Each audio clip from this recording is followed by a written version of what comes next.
Hi everyone, welcome to Tortoise's weekly open news meeting. Um, I'm James Harding, I'm the editor and co-founder of Tortoise, and I remember a moment, this must be nearly 10 years ago now. We were sitting on budget day, watching the budget unfold. It's not quite as many as 10 years ago, and in the middle of it, there was a snap across the bottom of the screen, and it said that Liz Taylor had died. And one of my colleagues sitting in the room with me watching the budget jumped up and said, now that is a real story. Her life, Liz Taylor, is a real story. And I think that I've always thought there's a tension in journalism between the journalism where stories are about life and the journalism where stories are about power. And the reason that I really care about a newsroom that takes a deep and detailed interest in the budget is that I think journalism should be both of those things, life and power. But in the exercise of government power, there is no single or regular event in which a government makes its choices as importantly or as confusingly as the budget. Now, that's secondary, obviously, to acts of war or the state's monopoly use of violence. But in terms of its impact en masse, the budget is the moment where you understand the priorities and choices a government makes. And the reason why I wanted to spend today's open news meeting trying to understand it is that we have surely seen in the last year that there's never been quite a time for governments making choices. And so what I hope to understand in the course of the next hour from people is what they think matters in this budget when the Chancellor Rishi Sunak steps up to the dispatch box at 12:30 tomorrow. The way that I'm thinking about the budget, just as a sort of framework, but people may think there are other ways of thinking about it, is that I expect the Chancellor will set things out in sort of three phases that he set himself, if you like, three questions: support, growth, and debt. The support question being, given the Prime Minister's made an announcement from here to June the 21st, what's now needed in terms of support? Furlough support for particularly affected industries, and what that means for who's excluded. Growth, given that the UK has been one of the hardest hit developed economies in the world and the hardest hit of the G7 economies, the biggest question is how are we going to catch up on what we've lost, and what are the levers at the government's disposal for doing that.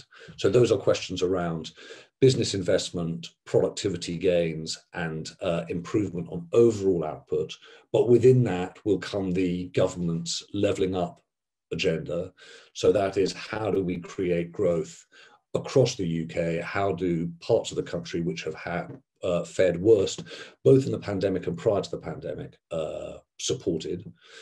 And then the third question is the maths question, which is, how do we repay as a country so much of the debt that we've racked up? How do we deal with debt that's now at 2.2 trillion sterling? How do we deal with debt that's now knocking on or around 100% of GDP? And there you get into the three fundamental questions. Do you raise taxes? And if so, which ones? And do we have a tax system that in any way represents our values? Do we wear greater levels of debt? Right? Do we put off for a year, several years, the hard choices? And if so, can we afford to do that? And what are the risks of doing that? And do we have an appetite for further spending cuts so that we can, if not deal with our debt, at least deal with our deficit, i.e. not the amount of money we've borrowed so far, but the extent to which we're running an overdraft as a country, as a government. Those feel like the three big questions: support, growth, and debt. I expect this will be an incredibly busy budget. There are going to be the announcements of reviews. There's going to be the re-announcements of existing plans. So the future of listings, i.e. which companies can list in the UK, can go onto the stock market. There's been a fear that something's a moving to NASDAQ, to US markets? Could they list in the UK? Fintech, the City of London has for a long time been the engine of growth, jobs, a large number of tax revenues. Can fintech step in? And the government talks big on infrastructure. How is it going to fund those things? Are these idea of infrastructure bonds a signal more than a substantial change to the way in which infrastructure is financed? And that's on the top of a list of announcements: the Towns Fund, the Levelling Up Fund, the changes on the way in which government investment is measured so that it can have a social impact and a regional impact rather than just necessarily a financial outcome impact. All of these things suggest to you that this budget is going to be, as I say, a very busy one, a very full budget, right? But I think also as a newsroom, we should start with questions about whether or not the way in which the Chancellor frames this is right. And so the way I'd love to think about this conversation too is to say, yes, we see we've got to debate these questions about support, about growth, about debt. But has the Chancellor himself framed things right? Is he thinking about the way in which this budget and the way in which government resources are allocated correctly corresponds to what we've learned about our country in the pandemic? And so I hope that all of those things are available in the course of this conversation. Those people who are new to Think-ins, please know that we have a simple rule. It's not about questions, it's about points of view and personal experience and your own expertise. Do weigh in terms of what you think. And for those of you who are regulars, I hope that I can do something that I would do if we were in the room, which is actually just go to people and say, hey, by the way, what do you think? What do you think? And so in that great spirit of volunteering, I'm actually going to start with my colleague, Matt Dancona, because I want to know what, Matt, you think, just to put the economics aside, because I think that neither of us can pretend to really understand those in full, but the politics, let's just start with the politics of Rishi Sunak and what it means to be a Conservative now. Well, thanks, James. It's a huge question, and they're very much interrelated in that Rishi Sunak believes he is the future of conservatism. So on a political level, it's very important to see tomorrow as the performative art of a chancellor who wants to make a big impact and then get out the job, because he doesn't want to stay chancellor too long, because he knows full well that remaining chancellor in this situation for very long, and sort of Gordon Brown style, is going to be horrible, because at some point it's going to involve one way or another, if not serious cuts, then big tax rises and measures that will make him unpopular. So it's no accident that his principal intervention so far in the week leading up to budget has been to release a promotional video about himself, 5 minutes long, in one of his trademark, very tight items of knitwear, talking about himself, and in a way that reminds, I'm old enough to remember Michael Portillo laying down the phone lines in 1995, and it does have a whiff of that. So what's he going to do? Obviously, the centerpiece of it all will be he'll try and present his roadmap out of recession to match Boris's roadmap out of lockdown, and that's bound to involve quite a lot of stimulus. Continuation of the rescue package. We're already seeing planted stories about individual spending and investment. In terms of what it means to be a Conservative, there is already a almighty row going on within the party about the relative merits of tax cuts and tax rises, which is slightly detached from the reality of the situation we're in March 2021. John Redwood, not surprisingly, is saying we need tax cuts.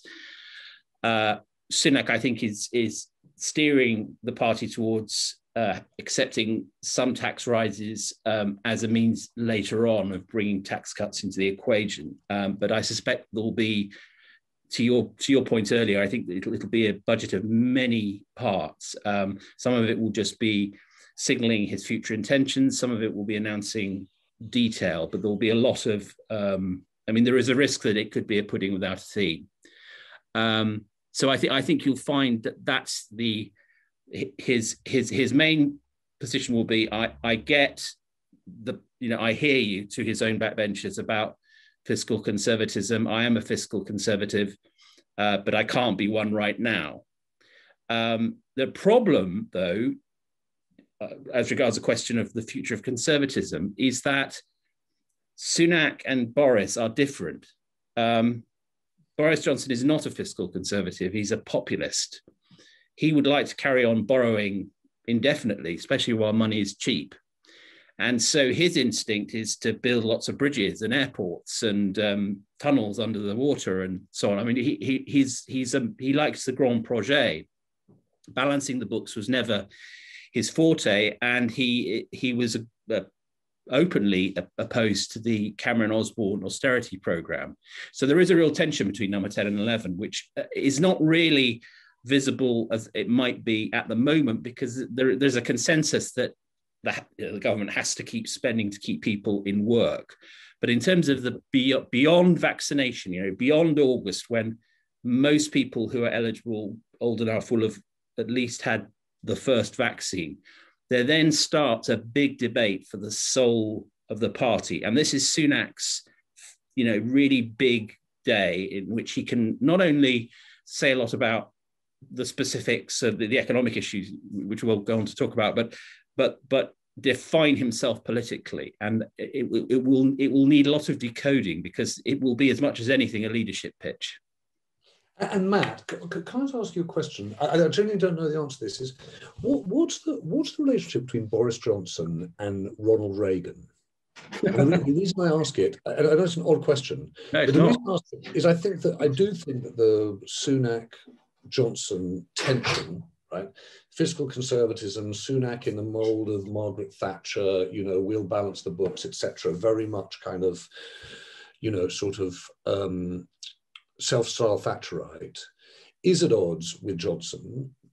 It's easy to sort of paint the Prime Minister as someone who, loves, a tunnel across the sea here, or a skyway at the, east end of the Thames there. But he could also meaningfully make the argument he's trying to remake the political map. He's trying to turn the red north blue. And in that, he would be much more sensibly compared to Reagan, or might see himself more like Reagan, which is, let's ramp up the debt and let's, pump prime the economy with low taxes and lots of spending. And I wondered whether he thinks of like that. Well, I think he definitely thinks like that. And I think that his analysis, his personal take on the 2019 general election victory, was that and there's a certain amount of this on the other side of the Atlantic as well, which is that the Conservative Party is now trying to become the party of the working class, and is trying to become the party that spends to help people get on in life, and that the Red Wall achievement, the taking of lots of seats in the North and Midlands that had previously been safe Labour seats, was only step one in that redefinition. And Boris's view is, we're not, deficit control should not be our primary objective. Our primary objective should be jobs, growth, getting people into work, giving people a decent standard of living. I mean, your Reagan point is absolutely spot on, because I mean, he is not a deficit hawk. He finds all of that pinched and boring and the opposite of what politics is all about.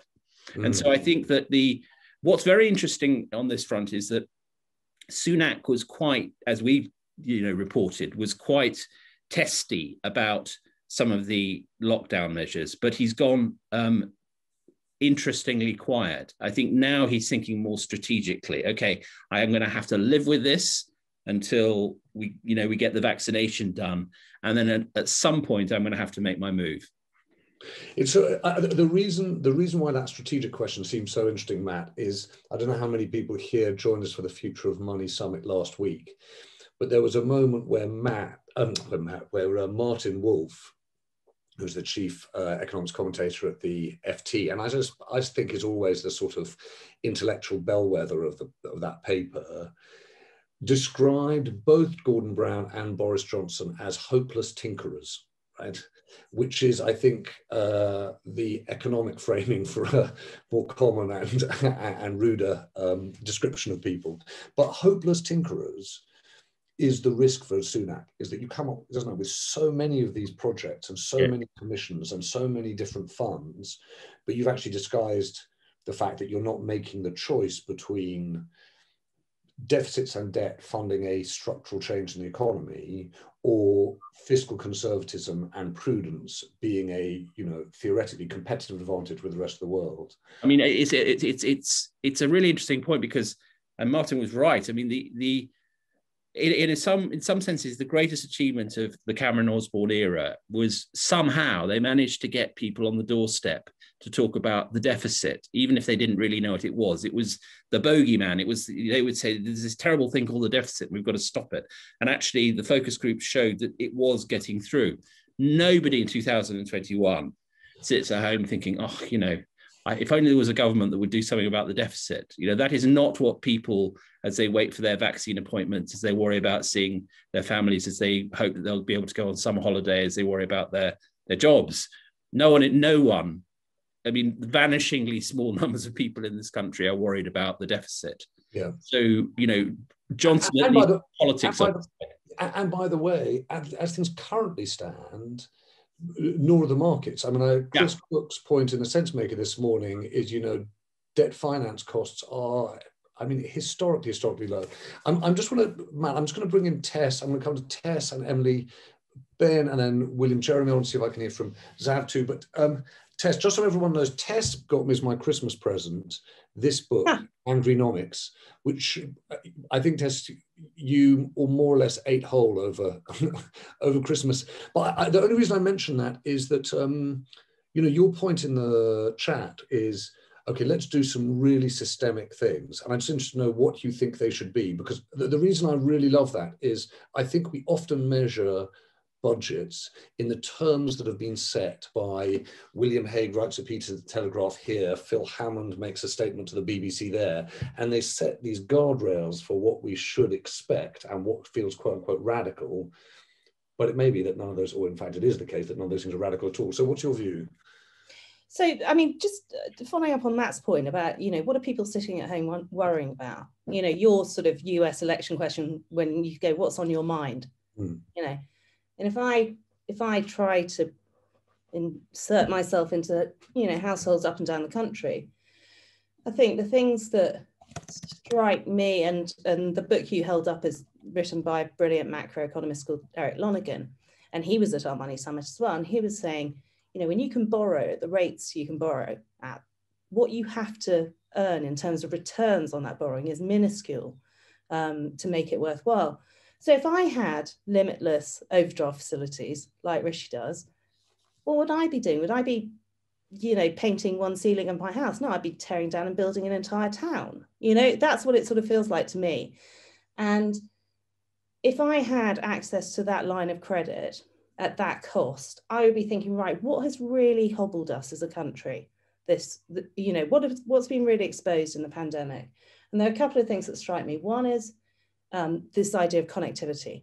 You know, if this isn't the time to just, you know, make sure that the country can work in every geographic corner, I don't know when is. The second thing that worries me is the gender impact of post-pandemic return to work. How few people, how many of the job losses have been seen to have been taken by women? And also just the reality, I think, of family life and combining work and family has been thrown into sharp focus in the last year. So this is the time to give people the tax breaks on childcare that treat it as part of infrastructure rather than some sort of luxury. So my old, very beaten up drum that I bang about childcare coming out gross income, let's do something about that. And the third thing, and I know, is the sort of the way we handle tech companies, which really bothers me, that we're enthralled to them, we kowtow, we chase them around the international tax system without any great success. Is it a time to stop looking at tax as a solution to everything and look at licensing and actually do something really bold on that front? And I know I mentioned that a lot. But Ted, explain that idea. So So if you look at a licensing framework rather than a tax framework, what you're saying is you essentially you pay to play in this market. And with that comes a bunch of conditions and requirements, whether it's in terms of employee rights, sustainability, you name it. But instead of sort of chasing profits from one new location to another where they're squirreled away, and also because frankly, whatever global tax accords you set up, someone's going to break rank, someone's going to become, you know, the next Singapore on terms because they want to. So you're always going to have people breaking rank on global tax accords. So actually just flip it and say, fine, you want to market to the whole UK population, you need to apply for a license to do that. And actually, sod tax, it's too much effort. You never pay it anyway. The only question I've got about that is, I think it's really intriguing. What I don't understand about that, Tess, and probably is worth just examining as an idea. It's probably a thinking of its own. You know, actually, fun enough, we had a lot of thinkings, you know, back a year ago. Liz Mosley is going to just sort of pass out with weariness at the mention of it. But, you know, UBI was this subject that we all talked about. And Liz was like, good grief, not another member writing, can we have a thinking on universal basic income? Actually, the interesting thing about licensing is that we haven't had a debate about it. You don't hear anything about it. The only reason why I'm slightly at sea on it with it as an idea is I'm just beginning to wrap my head around what are the principles that you set around a conversation on tax. How do you discuss who does the taxing? How do you do it between central government and a decentralized government? What do you tax? How do you tax bad things, you know, carbon, etc., to drive them out of the economy? How do you tax wealth so you get the most money in? And then, you know, so it's the sort of the who, what, how. I'm just beginning to wrap my head around. So I want to know how you'd apply those first principles to licensing.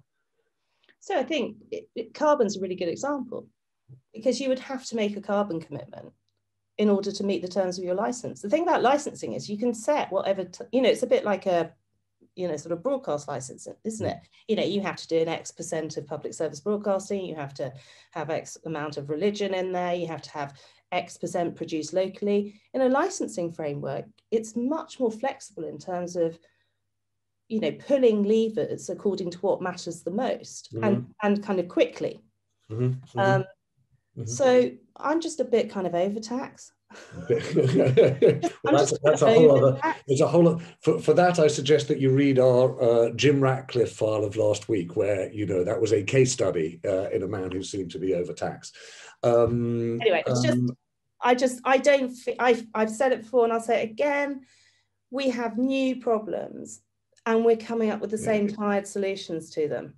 You know, we have major issues that have been shaken out through this pandemic. Yeah. And to go back and go, can we look at, you know, 100% on corporation tax? Like, oh, for God's sake, come on. All right, where's Emily Ben? Let me see if I can play an Emily. Are you there? I'm here. Hello. So Emily, by the way, I'm slightly enjoying also Matt's point, which is, you know, the shooting of Labour's fox. And it is true that it's that's really interesting about this budget is the terms of it have not been framed by Labour. I actually found myself thinking to myself the last couple of days, where's John McDonnell when you need him? So what do you think has happened in terms of, well, what do you think about Sunak's choices, and what do you think about where Labour's got to on the economy?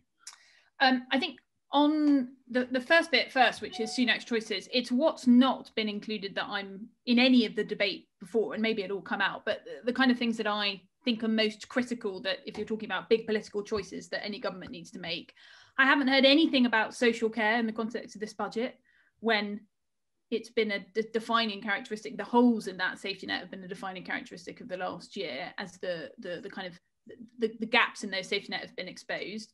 Haven't heard anything about investment in public health, when part of the reasons we've been hit so badly in this pandemic is because of the ill health of so much of Britain.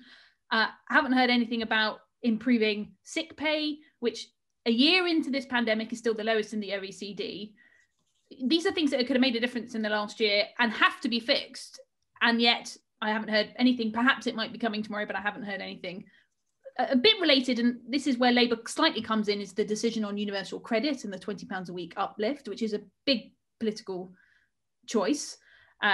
Was increased as a kind of emergency measure in the pandemic. Very difficult to take it away, especially by definition on lowest earners. And that's one kind of political thing that Labour's roughly talked about. But I mean, the interesting thing about Labour is there were 3 Labour MPs yesterday that came out arguing for tax raises on corporation tax. And it was the Labour Party leadership that had to say, well, no, we don't want to raise any taxes at the moment. It was a very strange, it's a very strange situation. And it kind of, I mean, it's puts the Labour Party in a little bit of a difficult position because it hasn't set the agenda. It's now just trying to fight about little bits. But I mean, I know it's only been 9 months or actually no, 10 months of this new leadership, but I think it's a wider problem that they haven't really defined what it is they're about and what it is they're for. And until the Labour Party kind of have a kind of central vision, and there's been bits, but unless they kind of try and set the agenda, they're always going to be fighting about individual measures and not coming up with a cohesive argument. There are other things that I'd love to talk about. No one wants to talk about inequality in the context of inheritance and inheritance tax, but it's a massive issue. It's like a third rail of British politics. You don't really want to touch it because, and this goes back to the election that never was and George Osborne back in 2007. But the way, given our aging demographic profile and given the boom in inheritances that some people are going to experience in the next 10 years, they are going to be distributed so unevenly. So the gaps are going to grow massively. And by the way, this is kind of related to the point about cheap money. There's a flip side to super cheap low interest rates, which is asset price inflation, which is investors chasing yield. Exactly. And that is a defining bit of the post 2008 crisis was asset price inflation for people that had assets. Yeah. And whether that's housing, whether that's the stock market, whether that's many aspects of this, it is a huge part of growing inequality in the widest sense. And unless you start tackling inheritance, unless you start talking about that, you're not going to change it.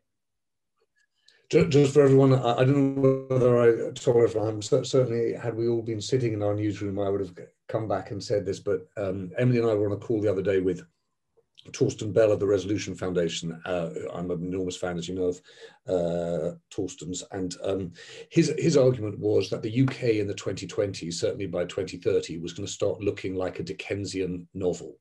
And by that, what he meant was that old scene of people gathered round the bed of their dying relative would start repeating itself, for the simple reason that, as in the Dickens novels, the dying relative is not beloved as much as where the money is. And what's really happening in the UK is this huge increase in the value of inheritances.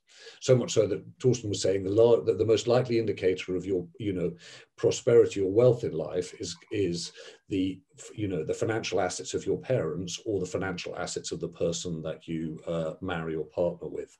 And so that tells you a little bit about the point that Emily was making around asset price inflation, i.e. the increase in the value of houses and stocks and other assets. William, Jeremy, well, you have thoughts on this? Hang on, William, I've got your hand, but not your voice. Can we? Are you on mute? There you go. Can you hear me now? Got you, yeah, got you loud and clear. I'm fascinated by the emerging political personality of Rishi Sunak, and also by the conversation you and Matt were having about Boris being a Reagan type character as well. And given that both Reagan and Boris very much tap into the performance art and the phrase making aspect of leadership, that could be a fascinating one. I just wonder how many budgets from the sort of political historical perspective have really made a difference to what you could call our economic and political culture. I suppose there was 1945 that set up the health service and the welfare state. There was the first Thatcher Geoffrey Howe budget in 79-80, which caused a huge amount of pain. And then there was that, which budget was the 40% tax budget, which completely changed the whole almost basis of who was a high rate taxpayer and transformed the economy, which had an enormous impact across the 80s and 90s, whether you agreed with it or not. So your initial starting point, James, about are we talking about life and power, or life or power, or are we actually talking about both? Budgets can make an enormous difference in the sort of wide sweep of things, and it could be as glamorous as Elizabeth Taylor, but in a different way. Well, William, if you discover a way, if you discover a way of doing budget journalism that is as glamorous as Liz Taylor, we have a newsroom on our hands. But we'll see how we go. William, thank you. Listen, I just want to see if I can bring in Matt Arnerich. Is it? Have I got the pronunciation right, Matt? But your point was about education and childcare, because I suspect that you're right. Hello, Matt. Hello. Yeah. Okay. Great job on the name. Not many people get that one right, so that's good to get it first go. It's a rarity, by the way. Yeah. No, I suppose just a broad. I mean, I bang this drum about childcare and early education a lot, but the UK seems to have a sort of an identity crisis around what happens 0 to 5. I mean, in many European countries, particularly Scandinavia, Estonia, they really value it and understand how important it is. I mean, it's 0 to 7 in most cases up there. Whereas in the UK, we don't quite know what it's for. Is it a sort of an infrastructure thing to make sure parents, particularly mothers, get back to work? Or is it a valuable way to start and handle inequality, mental health crisis, so on? And it just leads to this sort of strange thing that like nobody knows, for example, that it's been open the whole time. I mean, there was a very short period in the first lockdown where it was just for key workers, but it's basically been supermarkets and nurseries have been pretty much the only thing properly open for the whole pandemic.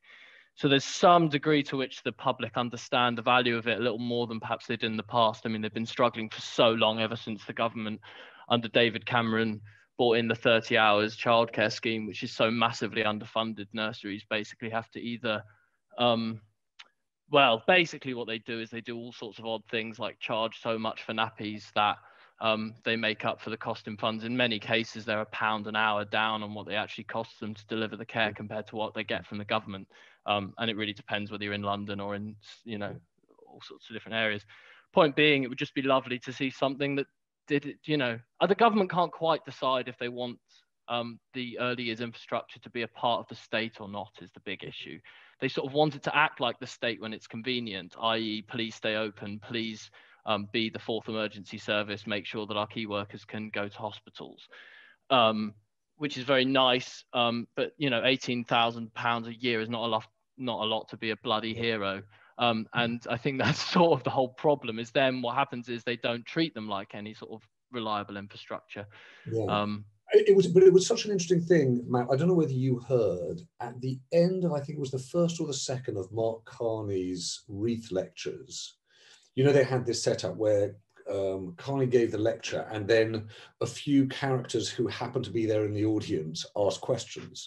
And one of them, of course, was Ed Balls, Labour minister, right-hand man back in the day to Gordon Brown.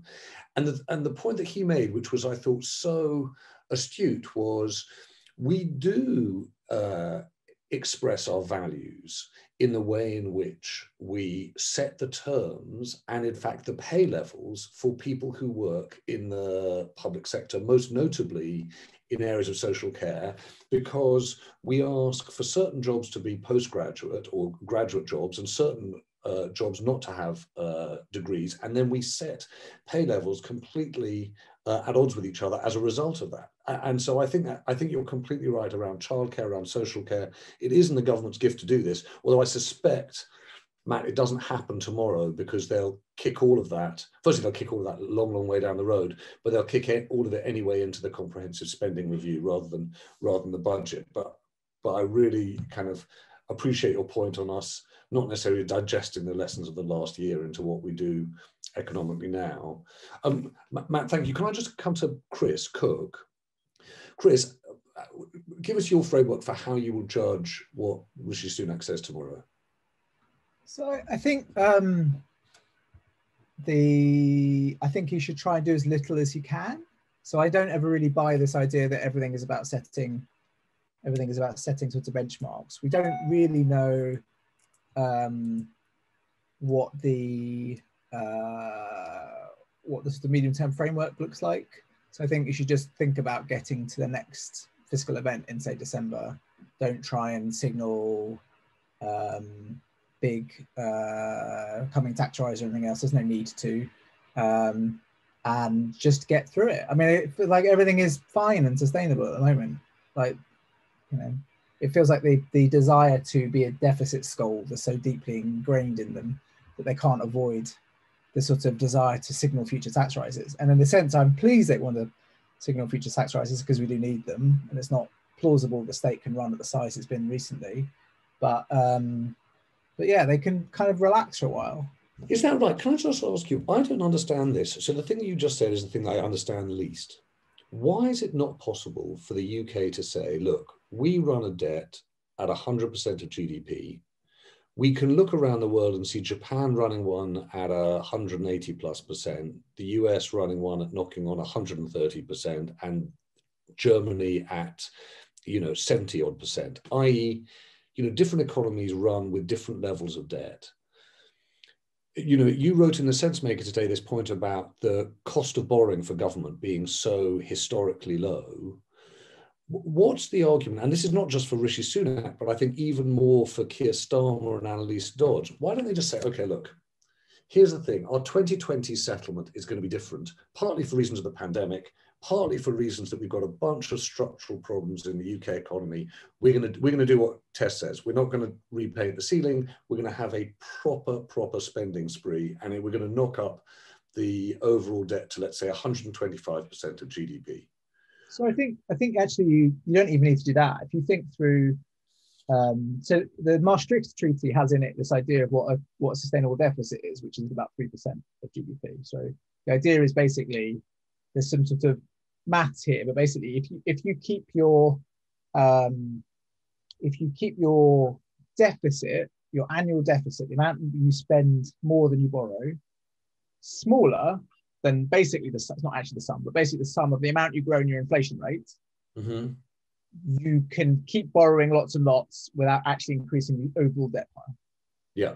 So the intuition is basically you can run 3 or 4% deficits in the medium term and it's sustainable.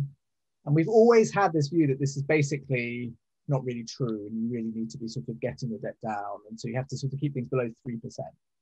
And so you don't need to go to sort of historically bonkers levels of debt. If you run a deficit, say 3-4% persistently for a while, that releases that extra sort of percentage point or two of extra debt each year will release a very large amount of money to invest in lots of stuff. So, 15 to 20 billion pounds a year. And the 15 to 20 billion pounds a year in perpetuity is a very large sum of money, right? If you, particularly if you remember that the infrastructure stuff takes years to actually get onboarded, then there's no such thing as a shovel-ready project. You can sort of, if you basically move to a world where we run a deficit of 3 to 4% of GDP, you can move to a world where we probably have a marginally higher debt to GDP ratio than we do at the moment. But we're not talking about huge big bangs overnight. We're talking about very gently living in this environment. I think that's sort of that's where I would be. And Chris, I get that, but that's even. Actually, I didn't get that before you explained it, but I get that now. But what if you said, look, and this is sort of my question for Labour. What if you said, taking Emily's point, that's right, we're not going to back corporation taxes. In fact, we're not going to back big spending cuts either. What we're going to say is we've got much more of a Johnson position than a Sunak position. We think that this parliament is going to involve a good deal of spending and a good deal of borrowing. And we're going to, politically speaking, win over the business lobby by going to war with the government over all their proposals on business tax. We're going to win over the public service and sector lobby by proposing increases in salaries for people, exactly as Matt just said, in the social care or primary and early childcare sectors. We're going to be advocates of spending. and we think that we've got the headroom to do that. Why is that such a risky economic prospect? No, it's not risky at all. It's totally doable. It's just a political calculation that it puts them in the wrong place, and they are worried, not unreasonably. I think there are two things here. Right? The first is they're worried about being seen to be pro tax rises in the teeth of a recession. We should remember that historically the word austerity, which is a bad thing to do in a recession, means tax rises as well as spending cuts. And it's bad, whichever way you suppress demand, it's bad to do when you're trying to foster a recovery. So I think there's that. The second thing is I think they're obviously worried about being deficit. They've been burned repeatedly about their approach to the deficit. I sort of understand why they're sheepish about it. But also, I don't really understand why they're even talking. Like, why? Like, one of the problems we've had in previous parliaments is oppositions setting out grand fiscal plans in the early years of the parliament, and you have to rip them up in like the third or fourth year, and they all try and sort of somehow work out how they were right all along. Just be short-termist. Like, there's no need to have these sort of endless. I know that journalists are supposed to say, "Oh, we need to tell us what you're going to do," but you don't need to tell us what you're going to do for the sake of telling us what, so that we can have something to talk about. And they can't plausibly plan. No one can plausibly plan over the medium term at the moment, so they shouldn't try. Just live with it. There's no great demand from the bond markets for greater clarity. Where is this all coming from? Like, just shut up and just get through the next 6 months. Yeah. But by the way, I think that's a really good critique of that. Fun enough, I think the Tories are going to get from business, which is, why are you suddenly making announcements about corporation tax? Why are you trying to sort of fix this problem now in March 2021? If I were Mina, I would. They've actually managed to, I think, double the debt yield in about a week and a half, which is also small. Doesn't really matter. But like, if you're looking for market signals about why have they done? How's that happen? It just doesn't matter. It's like, it's small, and it's also such small numbers. If you're looking for market signals, starting to talk about raising corporation tax appears to have scared the markets. Right. Okay. All right. Let me go and bring some other players. I'm going to. By the way, Sam Houston's question, Chris, is my question too. You don't need to worry about a spike in borrowing costs because you're not really that worried about inflation? So there's like a fundamental. So you do need to worry about that, right? So Sam is right that in the UK, because we have our own central bank, if people were to stop lending to us, so we would have a so-called gilt strike.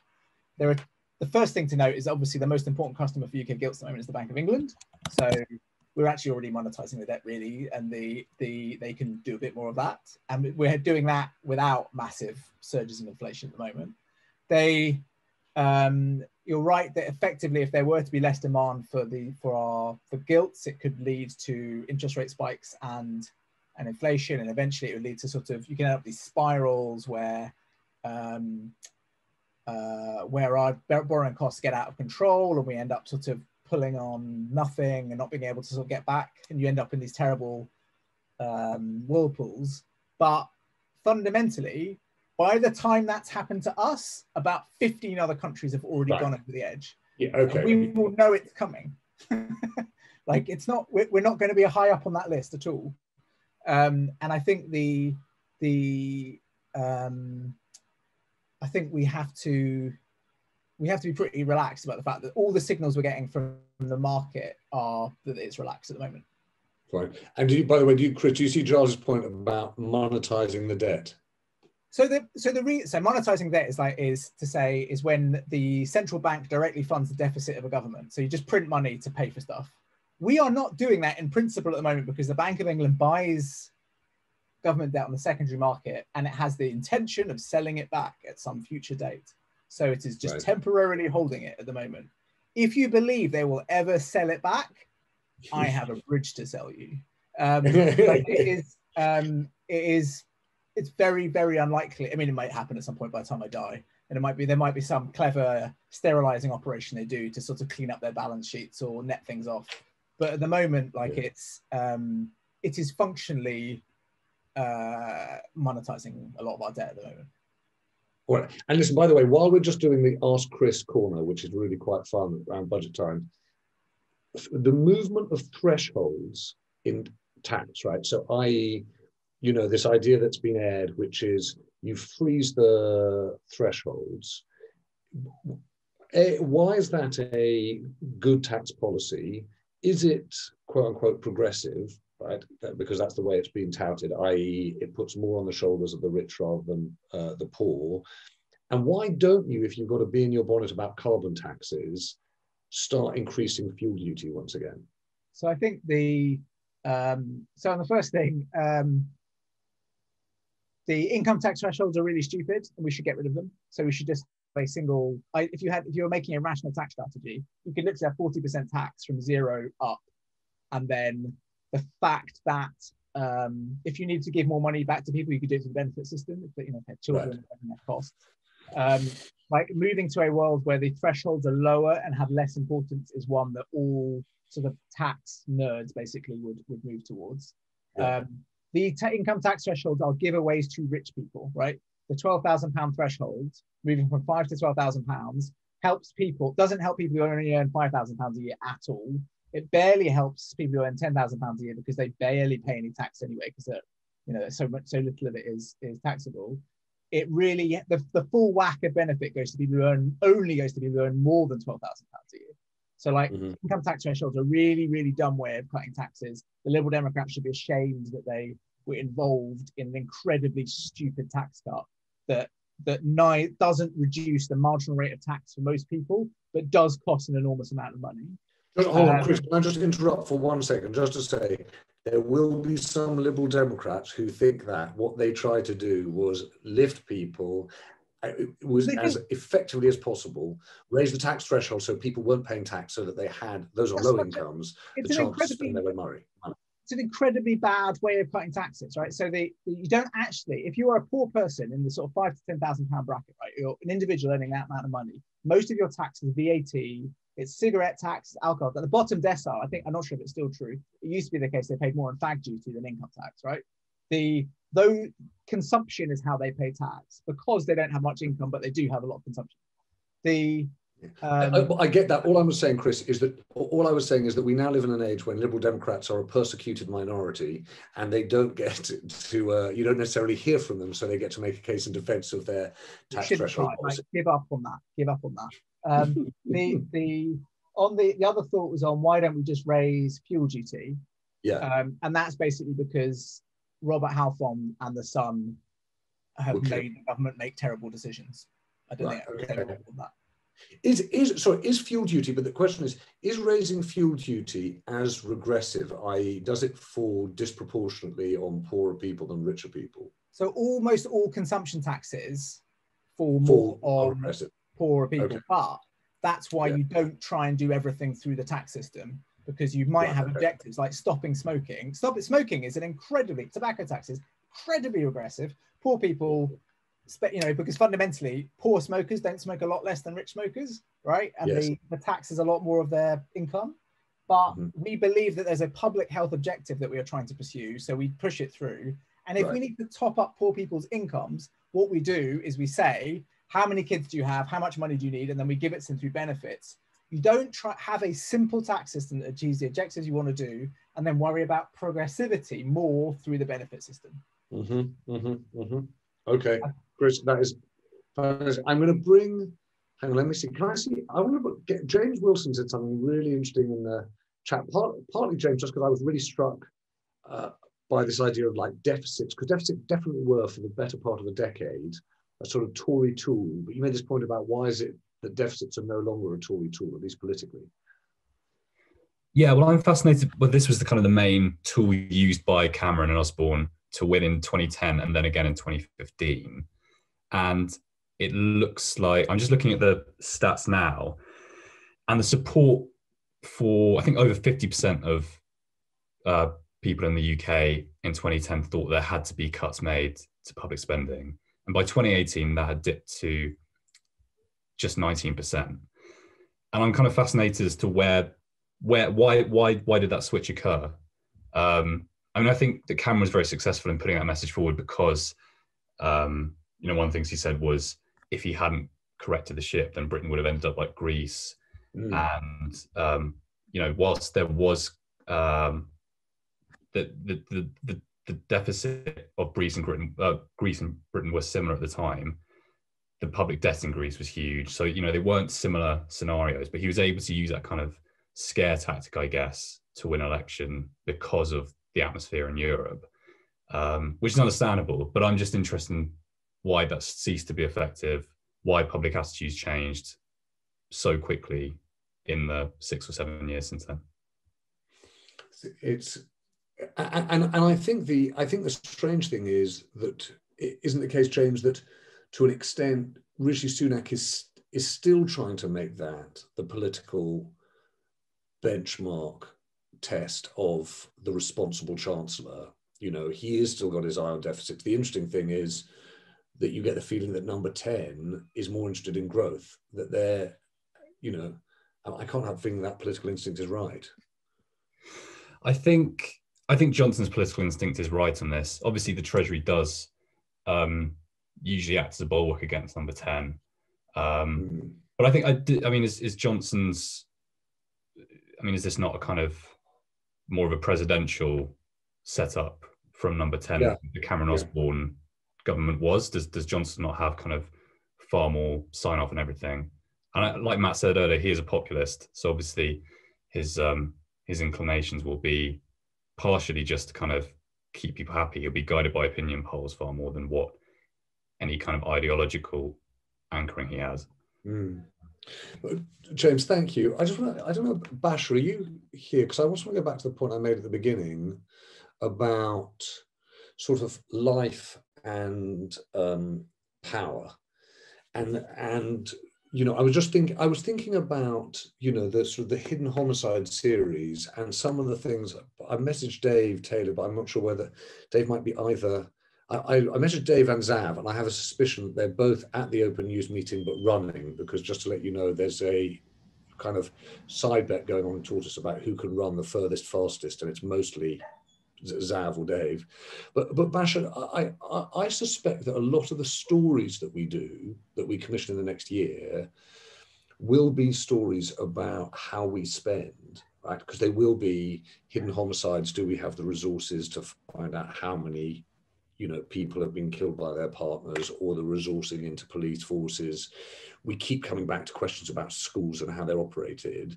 And I just wonder, how you see this, whether or not this is sort of a bit the way Chris sees it, kind of, sort of I think that's it's a really interesting question, because I think that, using hidden homicides as an example, the problem with, and it's exactly how you mentioned it at the beginning, that it's so difficult when you're trying to look at the sort of broad systemic problems when it comes to public funding, when it comes to the kind of trickle down impact of what that means on services, that it's like such a broad tapestry of problems that from a reporting perspective and from a Tortoise perspective, you can become really overwhelmed with how to pull out those threads that are going to get you to the thing that explains the whole tapestry of what's going on, but is specific and refined enough to keep people reading or listening or watching. And I think that after this phase of the pandemic, because who knows what we're emerging out into, and some level of normality returns, the challenge for us is going to be how disciplined can we be about turning a conversation like this, which is ranging and fascinating, but is a sort of different set of questions than the storytelling questions that we know we want to get to be able to bring more people into this conversation, because this is necessarily quite a high level one where Chris Cook and Matt know more. So I think there's a craft question here, which I think is also something that we should and should sort of turn over in these open news meetings, is that there's a question for us as journalists. We know that in moments like this, when everyone is losing themselves, I think, in the tide of stuff we're going to have to pick through journalistically to make sense of what's happened in this last year, that there's a danger that we miss the story. And I think so it comes back to quite a basic thing about how do we make sense of it. We had a Dave, Dave, it turns out, is not running. yeah, I see in the message he's eating. Dave, listen, I just want to have a final thought to you, because when we used to do at the Times, Dave and I worked at the Times together, and we did our, the Times always get a good bump in sales on the morning after a budget. And we would always put the same strap, i.e. the same message across the top of the paper, just over the masthead. And it would always be what the budget means to you, right? Because the macroeconomics of this would be quite boring, but people would obviously dive in to find out what tax rates had moved and what had happened to beer and cigarette duties and things like that. But I'm interested in your point, Dave, about the extent to which that as a result of that, between the kind of big picture politics and the sort of individual tax implications, we don't necessarily see the government's choices. And I'm interested, you mentioned kind of prisons and justice, which will almost certainly not get a hearing tomorrow. Do you think that journalistically, Basha's right, that we also just miss a way of understanding what the implications of these budgets are, real world implications? Yeah, I mean, I think on the political side of it, it's been really helpful to me just to sort of get a handle today on, okay, Rishi Sunak is actually all about himself and his own journey through the next 4 years. So I think that's tremendously helpful to be able to watch in that way. Yeah, I mean, the populism of Johnson seems to, be an indicator in that you're looking towards just sort of paying lip service to those issues that you can do in a drive-by way in an election. So, it's all that stuff about, surface level stuff about 40 new hospitals or, more prison places. And actually, if you were looking at, to take the example of prisons and the justice system, if you're looking at that with a forensic eye, you would say, this fails. It has failed for 30 years, yeah. And we should revisit it. And if it was schools or hospitals, you certainly wouldn't proceed in the same way. So and yet it seems we're not inquisitive enough as journalists across the piece. So somebody a prime minister can stand up and say more coppers or crack down on criminals, and that's the end of it. There's no further inquiry. So yeah, I think it is incumbent on us to sort of keep our eyes on things that we think are there in plain sight as either an injustice or a waste of money or both, and try and tell the human stories that get to them. And that's always the challenge. You try and smuggle policy in by stealth by talking about people. Yeah. I think Dave, I mean, or this, because that tomorrow he's going to ask you to say, mark me on these choices. Have I done right in terms of COVID support, furlough, and as Emily said, universal credit? Have I done right in terms of a slew of different tax breaks to encourage business investment? Am I committing more funds, at least headline numbers, on levelling up? And am I sounding responsible as the steward of our debt and ensuring that we bring a certain level of taxes in? Actually, listening to this conversation, it feels to me as though there are these four big questions which he's deliberately not answering. So one is the who taxes question, right? Are we too centralized as a country, and should we move to a more decentralized model? We're not going to be addressing that question, but that seems to me to be an evident question to ask in the light of what we've experienced this last year.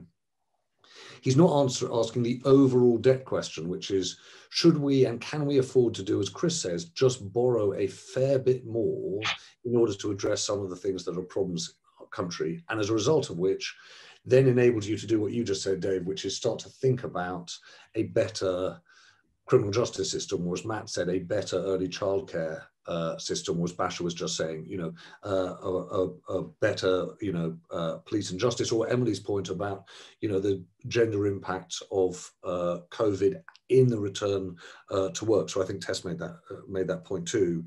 And then the third thing he's not going to address is, do we have a logic to our tax system? Do our principles live in our tax system? And it feels as though we're going to be doing incremental things on tax rather than principled ones. And the fourth thing is, what have we learned we value in our public sector, and have we got the priorities right? And so I think it's just interesting to have a sense before you go into a budget of not what the Charter is measuring success against and what we think we should measure success against. I hope the conversation has been useful. I noticed that Ian Campbell says, I'm not going to be watching the budget tomorrow, I'm going to be watching sturgeon versus salmon. It's one of those moments where there's a lot on in news, so I appreciate people will be looking at many different things. But thank you everyone for joining us today. I hope you found it useful to help clarify thoughts, get some facts checked, begin to understand some of the issues at stake. I certainly found it massively helpful in clarifying. Thank you very much. Have a very good afternoon. And just to let you know, once you've got to the end of the budget, watch it for an hour and then join us tomorrow evening at 6:30 with Emma Kennedy to discuss the joy of Lego. I'm sure that many people will have thoughts on that subject too. Have a very good afternoon, everyone. All the best. Bye.